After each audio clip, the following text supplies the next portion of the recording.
that's the award. The other ones are cool. They look great on a shelf and they're neat, but they're fleeting.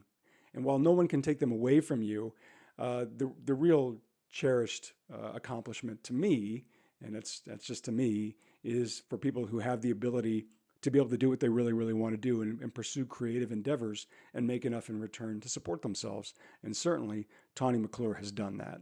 She started her career when she was 17 years old as a singer, and she went on to record. She actually had a career where she was compared favorably to Pat Benatar. Tawny didn't really love that comparison. She was more of a Grace Slick fan, but comparisons happen organically, and there's really not much you can do about it.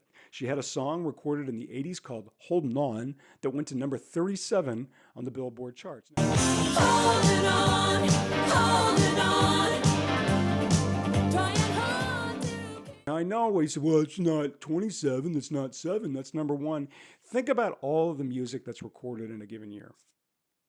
And if your song climbs to 37, do you know how hard that is?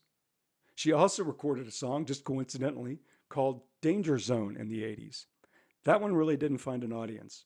Coincidentally, Danger Zone eventually did find an audience when it was recorded by Kenny Loggins, and it was used for the Top Gun soundtrack. Now, I want to be clear about this. Tawny's song, Danger Zone, is not the Kenny Loggins song. They would just share the same title name.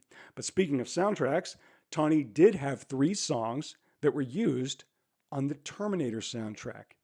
That's right, Tané McClure's songs are on the Terminator soundtrack, including maybe a song that is associated with maybe the most famous scene in the film, with the exception of Arnold Schwarzenegger saying, "I'll be back."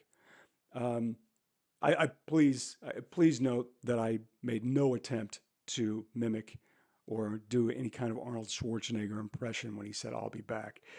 Tawny's song was in the background. If you watch the film, or you remember the movie when Arnold Schwarzenegger